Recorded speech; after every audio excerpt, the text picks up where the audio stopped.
2000 കഴിഞ്ഞാൽ ലോകത്ത് മതം ഉണ്ടാവില്ല. 21st സെഞ്ചുറിയോടുകൂടെ ലോകത്ത് മതവും ദൈവങ്ങളും മതവിശ്വാസവും ഇല്ലാതാകുമെന്ന് കഴിഞ്ഞ നൂറ്റാണ്ടിൽ ഗീർവാണം മുഴക്കിയ, കഴിഞ്ഞ നൂറ്റാണ്ടിൽ പ്രഖ്യാപിച്ച, കഴിഞ്ഞ നൂറ്റാണ്ടിൽ പ്രവചിച്ച ഒരുപാട് പ്രത്യയശാസ്ത്രങ്ങൾ 21st സെഞ്ചുറിയിൽ ഭൂമുഖത്തില്ല. മതം ബാക്കിയുണ്ട്. അടുത്ത നൂറ്റാണ്ടായാൽ മതം ഉണ്ടാവില്ല എന്നായിരുന്നു അവരുടെ പ്രവചനം. പക്ഷെ അങ്ങനെ പ്രവചിച്ചവരിപ്പോ കുടീരത്തിലാണ്, പ്രവചിച്ചവരുടെ പ്രത്യയശാസ്ത്രം മോർച്ചറിയിലുമാണ്. പ്രവചിച്ചവരുടെ പ്രവചനം ഇപ്പോൾ ലോകത്ത് മതവിശ്വാസികളുടെ അടുത്ത് ഉദ്ധരിക്കുക എന്നല്ലാതെ അത് പറയാൻ അവരുടെ അണികൾ പോലും ബാക്കിയില്ല. മതം ബാക്കിയുണ്ട്. അതിന് സസ്റ്റൈനബിലിറ്റി മതത്തിനുണ്ട്. ഇസ്ലാം പറയുന്നു അവിടത്തേക്ക് ലോകം എത്തുന്നു അല്ലേ? ഇതാ പുതിയ ലോകത്തെ ചർച്ചകൾ ഏലിയൻസുകളെ കുറിച്ചാണ് വലിയ ചർച്ചകൾ നടക്കുന്നത്. അന്യഗ്രഹ ഇതരഗ്രഹ ജീവികളെ സംബന്ധിച്ച് ഈ ഇലോൺ മസ്ക്, ലോകത്തെ ഏറ്റവും ശ്രദ്ധാകേന്ദ്രമായ സമ്പന്നനായ ഇലോൺ മസ്കിനെ കുറിച്ച് പോലും അദ്ദേഹത്തിന്റെ ജീവിത ചരിത്രം എഴുതുന്ന ഒരു കക്ഷിയുണ്ട് അമേരിക്കയിലെ വോൾട്ടയാനേസിയാസ്. അദ്ദേഹം പറയുന്നത് ഇലോൺ മസ്കിനെ കുറിച്ച് പോലും he might be an alien or A companion of alien എന്നൊക്കെയാണ്. ലോകത്തെ ടെസ്ലയുടെ മുതലാളിയായ ഈ അമേരിക്കക്കാരൻ, ലോകത്തെ ഒന്നാമത്തെ കോടീശ്വരൻ, അദ്ദേഹം ഒരു അന്യഗ്രഹ ജീവിയാണ്, അല്ലെങ്കിൽ അന്യഗ്രഹ ജീവിയോട് സംസാരിക്കുന്ന ആളാണ്. അന്യഗ്രഹ ജീവികൾ ഭൂമിയിൽ ഇറങ്ങി വരുന്നുണ്ട്. ഇതൊക്കെയാണ് ഇന്നത്തെ വിശ്വാസം. അമേരിക്കയിലെ നവദ ട്രയാങ്കിൾ വഴി പ്രോഹിബിറ്റഡ് 51 ഏരിയയിൽ അത് കമ്പി വേലി കെട്ടി മാറ്റിവെച്ചിരിക്കുന്നു. എന്താണ് അവിടെ നടക്കുന്നത് എന്നതിനെ കുറിച്ച് ഒരുപാട് കോൺസ്പിറൻസി തിയറികൾ, ഒരുപാട് അഭിപ്രായങ്ങൾ. അന്യഗ്രഹ ജീവികൾ ഭൂമിയിൽ വരുന്നുണ്ട്, സംസാരിക്കുന്നുണ്ട്. ഇത് ലോകം പഴയകാലത്തെ ചർച്ചയല്ല, ഈ കാലത്തെ ചർച്ചയാണ്. ഞാനിതൊന്നും വെറുതെ പറയുകയല്ല, ജസ്റ്റ് ഗൂഗിൾ ഇറ്റ്. അമേരിക്കയിൽ the most spreading religion in US is not Islam or Christianity, but it is UFO religion. അമേരിക്കയിലെ ഏറ്റവും വികസിച്ചുകൊണ്ടിരിക്കുന്ന, വളർന്നുകൊണ്ടിരിക്കുന്ന മതം ഇസ്ലാമോ ക്രിസ്ത്യാനിറ്റിയോ അല്ല. അമേരിക്കയിൽ നിലവിൽ ഏറ്റവും വളർന്നുകൊണ്ടിരിക്കുന്ന മതം UFO റിലീജിയൻ ആണ്. എന്താണ് UFO religion? What is UFO? Unidentified flying objects, പറക്കും തളികകൾ. അതാണ് UFO. എന്താണ് ഈ പറക്കും തളികയിലുള്ളത്? പറക്കും തളികയിലുള്ളത് ഇതരഗ്രഹ ജീവികളെ ആരാധിക്കുന്ന മതമാണ് ലോകത്തെ ഏറ്റവും ശാസ്ത്രീയ പുരോഗതി, ഏറ്റവും അതിന്റെ മാക്സിമം എത്തിയെന്ന് അവകാശപ്പെടുന്ന അമേരിക്കയിലെ സ്പ്രെഡിംഗ് റിലീജിയൻ, അന്ധവിശ്വാസം എന്ന് ലോകം പറയുന്നിടത്തേക്കാണ് ലോകം പോകുന്നത്. ഈ നാട്ടിൽ കഥയെന്തറിഞ്ഞു, വിദ്യ എന്തെന്നറിയാതെ, വിദ്യ കൊണ്ടറിയേണ്ടതറിയാതെ വിദ്വാനെന്നു നടിക്കുന്നതു ചിലർ. കുങ്കുമത്തിൻ ഗന്ധമറിയാതെ കുങ്കുമം ചുമക്കുമ്പോൾ. ഇതാണ് ഈ നാട്ടിലെ അവസ്ഥ. ഇവിടെ മതവിമർശനം നടത്തുന്ന ആളുകൾക്ക് ലോകത്തിന്റെ ഒഴുക്ക് ഗതി എങ്ങോട്ടേക്കാണ് എന്ന് ഇനിയും മനസ്സിലായിട്ടില്ല. ഇസ്ലാമിന്റെ വെളിയിലേക്ക്, വ്യവസ്ഥാപിതമായ മതത്തിന്റെ വെളിയിലേക്ക് പോകുന്ന ആളുകൾ, ആ ആളുകൾ എത്തി നിൽക്കുന്ന ഒരു ദയനീയാവസ്ഥയാണ് ഞാൻ ഈ പറഞ്ഞത്. പറക്കും തളികയെ ആരാധിക്കുന്നു, പിശാചുക്കളെ ആരാധിക്കുന്നു, ലൂസിഫറിനെ ആരാധിക്കുന്നു, ആന്റിക്രിസ്റ്റിനെ ആരാധിക്കുന്നു. ആന്റിക്രിസ്റ്റ് എന്നൊക്കെ പറഞ്ഞ ആരാ? ദജ്ജാൽ. നമ്മുടെ വിശ്വാസത്തിലുള്ള ദജ്ജാലിനെയാണ് ആന്റിക്രിസ്റ്റി അല്ലെങ്കിൽ ലൂസിഫർ എന്നൊക്കെ പറയുന്നത്.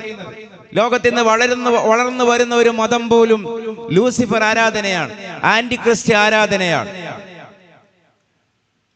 ആന്റിക്രിസ്റ്റ് ഇപ്പോൾ ലോകത്തെ ഏറ്റവും സ്പ്രെഡിംഗ് ആയിട്ടുള്ള, എല്ലാ ആളുകൾക്കിടയിലും വലിയ സ്വീകാര്യതയുള്ള ബ്രാൻഡല്ലേ ആപ്പിൾ ബ്രാൻഡ്. ഏതാ ഫോൺ? സാംസങ്. ഒരു ആപ്പിൾ വാങ്ങരുതോ ചങ്ങാതി? ആപ്പിളിന്റെ ഐപാഡ്, ആപ്പിളിന്റെ ടാബ്, ആപ്പിളിന്റെ ലാബ്, ആപ്പിളിന്റെ മൊബൈൽ. ഈ ആപ്പിളിന്റെ ചിഹ്നം പോലും വാസ്തവത്തിൽ ഒരു ആന്റിക്രിസ്റ്റ് സിംബലാണെന്നാണ്. ആപ്പിളിന്റെ ചിഹ്നത്തിന്റെ ഒരു ഭാഗത്ത് ഒരു കടിച്ച് മുറിഞ്ഞു പോയ ഒരു ഭാഗമുണ്ട്. അത് പിശാചിന്റെ വിജയമാണത്. എന്നാണ് അതിന്റെ ആന്റിക്രിസ്റ്റ് സിംബൽ. ക്രിസ്റ്റ് എന്ന് പറഞ്ഞാൽ ദൈവം എന്നുള്ളതാണ്.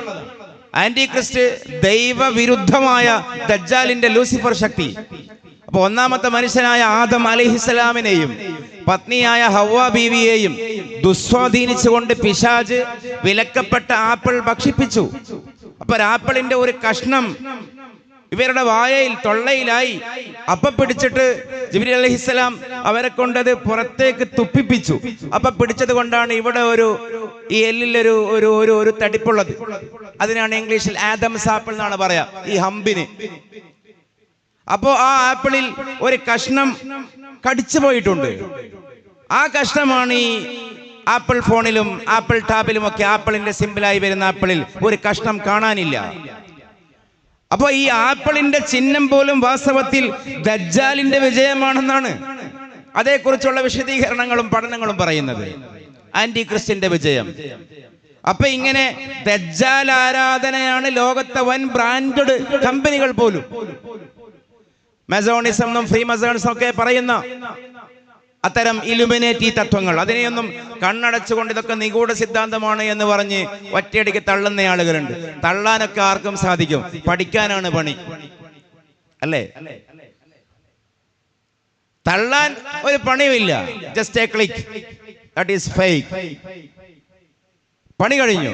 പക്ഷെ എന്തുകൊണ്ടങ്ങനെ ആയിക്കൂടെന്നില്ല. എന്തുകൊണ്ടങ്ങനെ ആയിക്കൂടാ? രണ്ട് സാധ്യതയുണ്ടല്ലോ. അപ്പൊ ഞാൻ എന്റെ വിഷയം അങ്ങോട്ടേക്ക് കൊണ്ടുപോയതല്ല വാസ്തവത്തിൽ.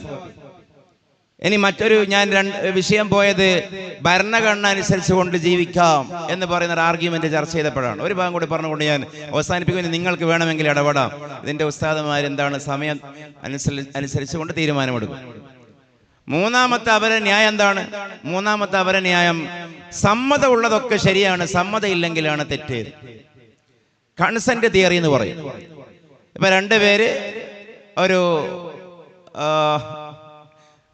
ഏതെങ്കിലും ഒരു കാമകേളി അവര് ലൈംഗികമായി ഏർപ്പെടുന്നു. ശരിയോ തെറ്റോ?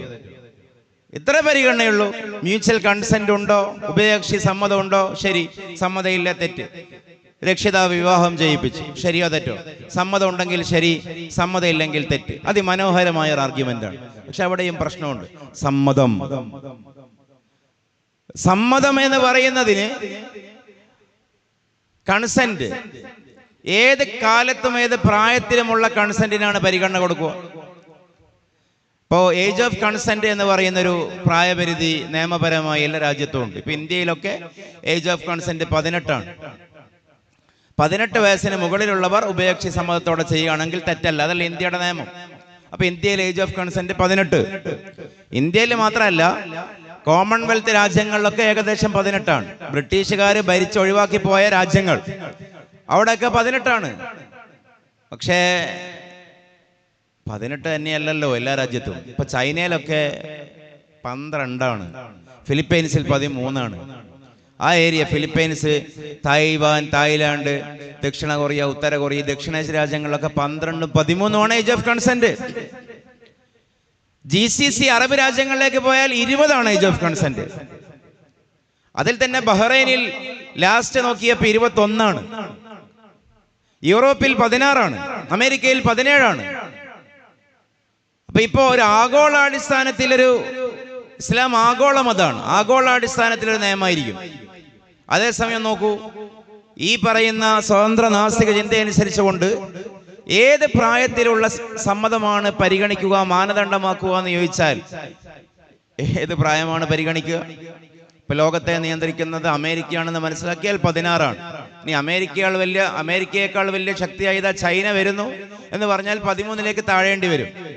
ഇനി അതല്ല, ഇവരെക്കാളൊക്കെ നല്ലത് യൂറോപ്പാണെന്ന് വിചാരിച്ചാൽ അത് വേറൊരു പ്രായം എടുക്കേണ്ടി വരും. ഇനി അറബ് നാടുകളാണെന്ന് പറഞ്ഞാൽ 20ലേക്ക് പോകേണ്ടി വരും. കോമൺവെൽത്തിലേക്ക് 18ലേക്ക് വരേണ്ടി വരും. ഇനി അവിടെയും വേറെ വിഷയം, 18 വയസ്സ് വരെ സ്വതന്ത്ര ചിന്തകർക്കപ്പോ ഇന്ത്യയിൽ ഫ്രീഡം ഇല്ലേ? അതും ചോദ്യമാണല്ലോ. ഉഭയകക്ഷി സമ്മതപ്രകാരം എന്തും ചെയ്യാൻ പറ്റുന്ന പ്രായം ഇന്ത്യയിൽ തന്നെ 18ആണെന്ന് വന്നാൽ ഈ 18 വയസ്സ് വരെയുള്ള വ്യക്തികൾക്ക് സ്വാതന്ത്ര്യമില്ലേ? എന്തുകൊണ്ട്?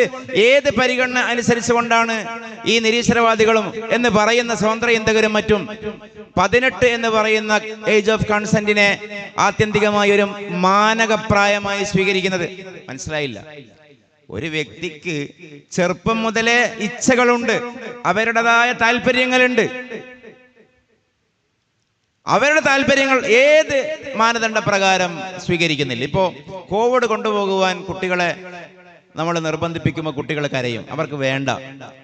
പക്ഷെ നമ്മൾ പിന്നെ അതിനെ അവർക്ക് തന്നെ കൊടുക്കുന്നതിന്റെ ന്യായം പാരന്റിങ് എന്ന് പറയുന്ന ഒരു ന്യായമാണ്.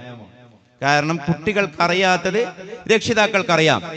ഇപ്പൊ നിങ്ങൾക്കിത് പ്രയാസമാണെങ്കിലും നിങ്ങൾക്കിത് ഭാവിയിൽ ഉപകാരപ്രദമാവും. ഇത് സ്വീകരിച്ചില്ലെങ്കിൽ രോഗം വരും. ഇത് കുട്ടിക്ക് ബോധ്യമുള്ള കാര്യമല്ല, കുട്ടിക്ക് സെൻസ് ഇല്ല ആ വിഷയത്തിൽ. അതേസമയം ഇത് എക്സ്പീരിയൻസ് കൊണ്ടും അല്ലെങ്കിൽ മറ്റുള്ളവർ പറഞ്ഞു കേട്ടും രക്ഷിതാക്കൾക്ക് അറിയാം. അപ്പൊ രക്ഷിതാക്കൾ പാരന്റിങ് എന്ന് പറയുന്ന സാമൂഹികമായ ഒരു തത്വം മുൻനിർത്തിക്കൊണ്ട് ഈ കുട്ടിക്ക് തുള്ളി മരുന്ന് കൊടുക്കുകയാണ്, ഇഞ്ചക്ഷൻ കൊടുക്കുകയാണ്. ലോകത്തെ പാരന്റിങ് എന്ന് പറയുന്ന ഒരു സിസ്റ്റം സ്വതന്ത്ര ഇന്ത്യയിൽ ശരിയാകൂ? ശരിയാവില്ല, ഒരിക്കലും ശരിയാവില്ല. കാരണം അത് ഈ കുട്ടികളുടെ താല്പര്യത്തിനെതിരാണ്.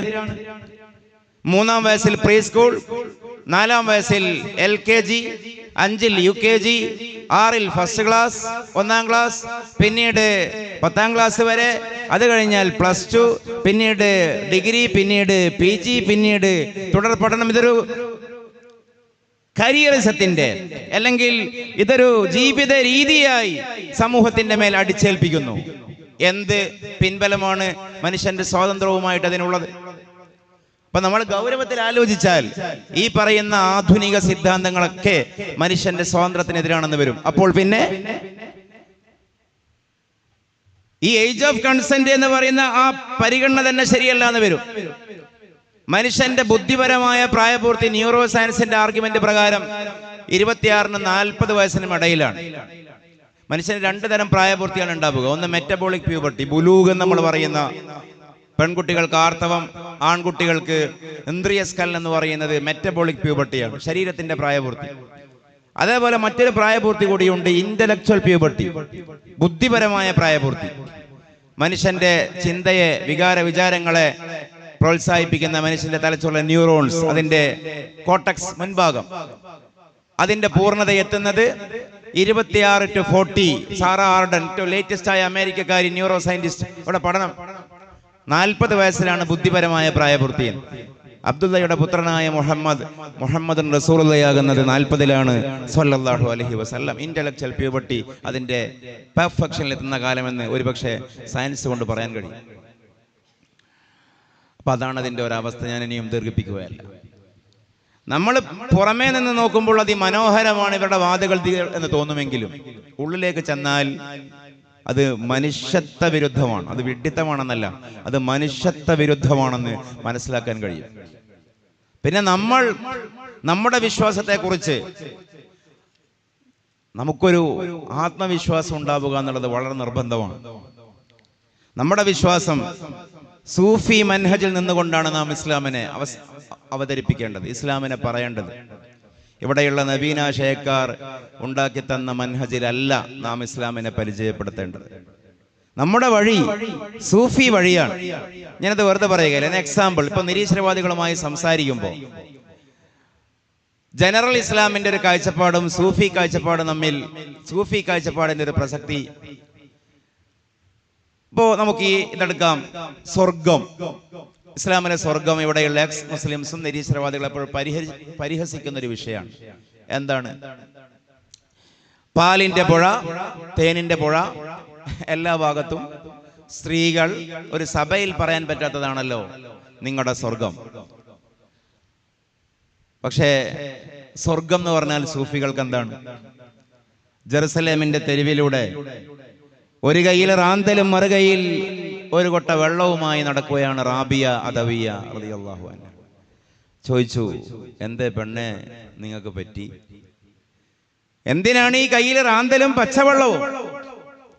അപ്പൊ എന്തേ പറഞ്ഞത്? മറുപടി, ആളുകൾക്ക് വേണ്ടത് സ്വർഗമാണ്, ആളുകൾക്ക് പേടി നരകവുമാണ്, ആളുകൾക്കാർക്കും അള്ളാഹുവിനെ വേണ്ട, അള്ളാഹുവിനെ വേണ്ടാതായിരിക്കുന്നു, വേണ്ടത് സ്വർഗമാണ്. അതുകൊണ്ട് ഞാൻ ഈ തീപ്പന്തം കൊണ്ട് സ്വർഗം കത്തിക്കാൻ പോവുകയാണ്. സൂഫി വാക്കുകളാണ്. ആളുകൾക്ക് ഭയം നരകമാണ്. അതുകൊണ്ടാണ് നിസ്കരിക്കുന്നതും ആരാധനകൾ ചെയ്യുന്നതും. ഞാൻ ഈ വെള്ളമൊഴിച്ച് നരകം കത്തിക്കാനും പോവുകയാണ്, നരകം കെടുത്താനും പോവുകയാണ്. അതെന്ത് വർത്തമാനമാണ് എന്നൊരു പക്ഷേ പൊതുബോധ മുസ്ലിമിന് തോന്നിയേക്കാം. പക്ഷെ അതാണ് വർത്തമാനം.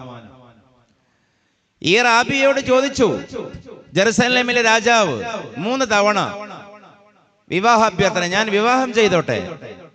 അദവി ഗോത്രത്തിലെ 4ാമത്തെ പുത്രി, അതാണ് റാബിഅത്തു അദവിയ്യത്തുൻ. രാജാവ് പറഞ്ഞു, നിന്റെ കൂടെ ശയിക്കാനോ അല്ലെങ്കിൽ നിന്നെ കൊണ്ട് സേവനം ചെയ്യിപ്പിക്കാനോ ഒന്നുമല്ല. നാളെ മഹ്ശറിലെത്തിയാൽ എനിക്കും പറയാലോ റാബിയയുടെ ഭർത്താവാണ് ഞാൻ എന്ന വിലാസം കിട്ടുമല്ലോ, അതിനാണ്. ആ മറുപടി മഹദിക്ക് വളരെ ഇഷ്ടമായി. മഹദി ഒന്ന് ആലോചിച്ചു, എന്നിട്ട് പറഞ്ഞു, അപ്പറഞ്ഞത് ശരിയാണ്, പക്ഷെ ഒരു പ്രശ്നം. ഞാൻ ആലോചിച്ചപ്പോ അവരൊരു ചോദ്യമാണ് ചോദിച്ചത്. ഹൽ അല സൗജത്തി അൻ തുഹിബ്ബ സൗജഹാ ഫമാ ഫീ ഖൽബി ബുദ്ദുൻ അല്ലാ യുഹിബ്ബ മൗലായ. ഹൽ അല സൗജത്തി അൻ തുഹിബ്ബ സൗജഹാ, ഭാര്യക്ക് ഭർത്താവിനെ സ്നേഹിക്കാൻ കടമയില്ലേ?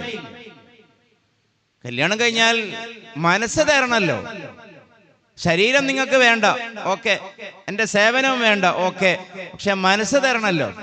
ഫമാ ഫീ ഖൽബി ബുദ്ദുൻ അല്ലാ യുഹിബ്ബ മൗലാ, അല്ലാ യുഹിബ്ബ മൗലായ ഔ മൗലാഹു, ഓർമ്മയില്ല, രണ്ടും ഫിറ്റാണ് ഏതായാലും അറബിയിൽ. എന്റെ കൽബിൽ ഒരു ഒഴിവും ഇല്ല അതിന്റെ നാഥനെ സ്നേഹിക്കാതെ. നിങ്ങൾക്ക് അവിടെ ഒരു സ്പേസ് ഉണ്ടെങ്കിലല്ലേ, ഗ്യാപ്പ് ഉണ്ടെങ്കിലല്ലേ നിങ്ങൾ അവിടേക്ക് കൊണ്ടുപോയി വെക്കാൻ പറ്റൂ. സോറി. എന്നിട്ട് പാടിയതാണ് ഹസ്ബി റബ്ബി ജല്ലല്ലാഹ്. ചെല്ലിയ കുറെ ആളോ ഇവിടെ ഉറക്കത്തിലാണ്, ഒച്ചത്തില്. ഹസ്ബി റബ്ബി ജല്ലല്ലാഹ്. ഒച്ച പോരാ, എനിക്ക് പാട്ടറിയില്ല, നിങ്ങൾക്ക് അറിയാലോ.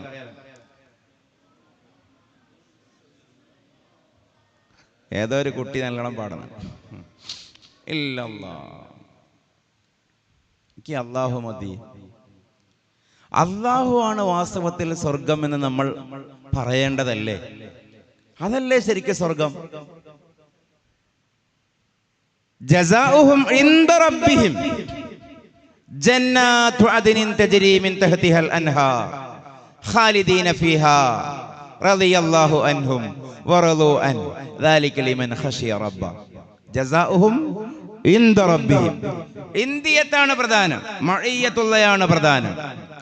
ളറബല്ലാഹു മസലൻ ലില്ലദീന ആമനു ഇംറഅത ഫിർഔൻ ഇദ് ഖാലത് റബ്ബിബ്നി ഇൻദക ബൈതൻ ഫിൽ ജന്ന. ആസിയ ബി അല്ലാഹുവിനോട് ദുആ ചെയ്തതിനെ മാതൃകയായി ഖുർആൻ പരിചയപ്പെടുത്തുകയാണ്. ആസിയ പറഞ്ഞ സന്ദർഭം ശ്രദ്ധേയമത്രേ. നിന്റെ അരികെ എനിക്ക് തോട്ടത്തിൽ ഒരു വീട്. സ്വർഗം വാസ്തവത്തിൽ ഏതാ? അല്ലാഹു. ഒരാൾ സ്റ്റേറ്റ് നേതാവായി എന്ന് കൂട്ടിക്കോ, സംസ്ഥാന നേതാവായി, സംസ്ഥാന പ്രസിഡന്റായി, അഖിലേന്ത്യാ നേതാവായി. അപ്പൊ അയാൾ എന്ത് ചെയ്യും? പഴയ വീടൊക്കെ ഒന്ന് മോടി കൂട്ടും, സോഫയൊക്കെ ഒന്ന് മാറ്റും. ഒരു വാഹനത്തിന് മാത്രം കറങ്ങാവുന്ന മുറ്റം ഒരു 4-5 വാഹനങ്ങൾക്ക് കറങ്ങാവുന്ന നിലയിൽ വലുതാക്കും. ഗാർഡനൊക്കെ വെച്ച് പിടിപ്പിക്കും വീട്ടിന്റെ മുറ്റത്ത്. അക്വേറിയമൊക്കെ വെക്കും. നല്ല വെള്ളവും നല്ല ഫ്രൂട്ട്സ് ഒക്കെ 24 മണിക്കൂറും അവൈലബിൾ ആക്കും. കാരണം ഗസ്റ്റുകൾ വരും. അള്ളാനെ കാണാൻ ഗസ്റ്റുകൾ വരും സ്വർഗത്തിൽ. ലിഖാഉള്ളയാണ് പ്രധാനം. അവർക്ക് മേയാൻ ജന്നാത്ത് ഉണ്ടാകണം, കാറ്റുകൊള്ളാൻ മരങ്ങൾ ഉണ്ടാകണം, കഥ പറഞ്ഞിരിക്കാൻ അരുവികൾ ഉണ്ടാവണം, കുടിക്കാൻ ഫ്രൂട്ട്സ് പഴച്ചാറുകൾ കിട്ടണം. അത് രണ്ടാമത്തതാണ്. പാൽപ്പുഴയും തേൻപുഴയും, ഒരു പുഴയൊന്നും ഇല്ലെങ്കിൽ കൂടിയും ഇനി പാൽപ്പുഴയും തേൻപുഴയും സൽസബീലും തസ്നീമും, ഇതൊക്കെ രണ്ടാമത്തതാണ്. ഒന്നാമത്തത് സ്വർഗത്തിൽ അള്ളാഹുവിന് വേണ്ടി സൂഫികൾ പറയുന്ന സ്വർഗത്തെ അവതരിപ്പിച്ചാൽ ഏത് ബുദ്ധിക്കും കൺവിൻസ്ഡ് ആവും. ലിഖാഉള്ളയാണ് സ്വർഗം. ഉസല്ലി ഫർളൽ ളുഹരി അർബഅ റകഅത്തിൻ മുതവജ്ജിഹൻ ലിൽ ഖിബ്ലത്തി അദഅൻ ലില്ലാഹി തആല. എന്താണ് ലില്ലാഹി തആല? അള്ളാഹ്ക്ക് വേണ്ടി എന്ന് പറഞ്ഞാൽ എന്താ? നീ എന്തിനാണ് 20 കൊല്ലമായി പ്രവാസത്തിന് കഷ്ടപ്പെടുന്നു? മകളെ കെട്ടിക്കാൻ വേണ്ടി. എന്തിനാണ് പാടത്തും പറമ്പത്തും അധ്വാനിക്കുന്നത്? വീട് വെക്കാൻ വേണ്ടി. അവിടെ അത് ഗായിയാണ്, ലാമലിൽ ഗായ, ലക്ഷ്യത്തിന് വേണ്ടിയാണ്, ഒരു കാര്യം നേടിയെടുക്കാനാണ്. അതേസമയം ലില്ലാഹി തആല എന്ന് പറഞ്ഞാലോ, അതിന്റെ ഒരു നീ ഭക്ഷണം കഴിക്കുന്നത് എന്തിനാ? വിശപ്പ് മാറാൻ. വെള്ളം കുടിക്കുന്നത് എന്തിനാ? ദാഹം.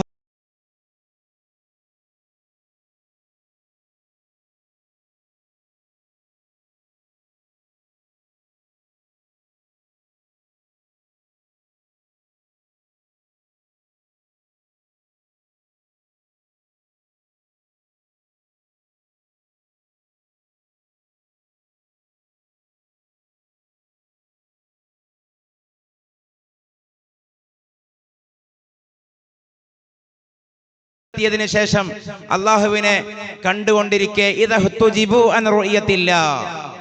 അള്ളാഹുവിനെ കണ്ടുകൊണ്ടിരിക്കെ ആ കാഴ്ച ആർക്കെങ്കിലും മുറിഞ്ഞു പോയാൽ ഫയസ്തഗീഥൂന മിൻഹാ കമാ യസ്തഗീഥു അഹ്ലുൻ നാരി മിനൻ നാർ. നരകാവകാശികൾ ആ തീയിൽ നിന്നും ഞങ്ങളെ രക്ഷപ്പെടുത്തണമേ എന്ന് നരകത്തിൽ കടന്നവർ കേണ് പറയുന്ന പോലെ സ്വർഗത്തിൽ കടന്നവർ പറയും, ഈ സ്വർഗത്തിൽ നിന്ന് ഞങ്ങളെ ഒന്ന് രക്ഷപ്പെടുത്തിത്താ, ഞങ്ങൾക്ക് നരകത്തിലായാലും അള്ളാഹുവിനെ കണ്ടാൽ മതി. അതാണ് സ്വർഗം, അതാണ് സ്വർഗം. ഇന്ന മിനൽ ഇബാദ് മൻ യഅ്ബുദുല്ലാഹ ലിഗറദിൻ ആഖർ فكأنه لو حصل ذلك الغرض بطريق آخر لترك الواسطة. ഇമാം ഖുർത്തുബി. അല്ലാഹു അല്ലാത്ത ലക്ഷ്യത്തിന് വേണ്ടി ആരാധിക്കുന്ന ആളുകളുണ്ട്. പക്ഷേ ആ ആളുകൾക്ക് സ്വർഗമാണ് ഉദ്ദേശം. സ്വർഗം കിട്ടിയാൽ അല്ലാഹുവിനുള്ള ആരാധന ഒഴിവാക്കും. ذلك جهل عظيم. വിഡിത്തമാണ്. ഞാൻ അങ്ങോട്ടേക്ക് എൻ്റെ വിഷയം പോവുകയല്ല. അപ്പൊ ബേസിക്കലി എല്ലാ രീതികളിൽ ആലോചിച്ച് നോക്കിയാലും ഈ ഇസ്ലാമിനെ നമ്മൾ ഈ പറയുന്നത് പോലെ നവീകരിച്ച് മറ്റെന്തോ ആക്കി തീർത്ത് പറയുന്ന ഒരു പ്രശ്നം സമൂഹത്തിൽ തീർച്ചയായും ഉണ്ട്. ഇസ്ലാമിന്റെ ലക്ഷ്യം എന്ന് പറയുന്നത് റിദ്വാനും മിനല്ലാഹ്, സാറ്റിസ്ഫാക്ഷനാണ്. ഭൗതികവാദികളുടെയും ജീവിതത്തിന്റെ ഉദ്ദേശം സാറ്റിസ്ഫാക്ഷനാണ്, സംതൃപ്തി കിട്ടുക. മുസ്ലിങ്ങൾ പറയുന്ന സംതൃപ്തി അള്ളാഹനെ അനുഭവിക്കുക എന്ന് പറയുന്ന സംതൃപ്തിയാണ്. ആ സംതൃപ്തിയിലേക്ക് പോകുമ്പോൾ കിട്ടുന്ന ബോണസുകളാണ്, ആനുകൂല്യങ്ങളാണ് ബാക്കി പറഞ്ഞ കഥകളൊക്കെ. എക്സാമ്പിൾ മാത്രം ഞാൻ പറഞ്ഞതാണ്. അപ്പോ ഞാൻ എൻ്റെ വാക്കുകൾ അവസാനിപ്പിക്കുകയാണ്. ഏകദേശം 11:30 മണി കഴിഞ്ഞു അല്ലേ ഉസ്താദേ? കുഴപ്പമില്ലേ? അല്ലെ, കുറച്ചുകൂടി പറഞ്ഞിട്ട് നിങ്ങൾ ഇടപെടാം, ഞാൻ മാത്രം പറയുന്നില്ലെന്നാൽ. അപ്പൊ ആ വഴി നമ്മൾ ഇവരെ ഇങ്ങനെ കുറ്റപ്പെടുത്തുന്നതിന് പകരം ആളുകൾ അങ്ങോട്ടേക്ക് ഇസ്ലാം നാമധാരികൾ പോകുമ്പോൾ അവരെന്തുകൊണ്ടാണ് അവർക്ക് അനുകൂലമായി മീൻസ് അവർക്ക് കൺവിൻസിംഗ് ആയൊരു ഭാഷ ഡെവലപ്പ് ചെയ്യുന്നതിന്റെ ഭാഗമായിട്ടാണ് ഞാൻ പറഞ്ഞത്. ഒരു ആധ്യാത്മികമായ തസവുഫിന്റെ അംശം കലർത്തിയിട്ട് ഇസ്ലാമിനെ പരിചയപ്പെടുത്തിയാൽ അത് കൺവിൻസിംഗ് ആയിരിക്കും. നിങ്ങൾക്ക് ആ വിഷയത്തിൽ എതിരഭിപ്രായം ഉണ്ടെങ്കിൽ നിങ്ങൾ ആലോചിച്ച് നോക്കൂ. അങ്ങനെ തന്നെയല്ലേ സ്വർഗം?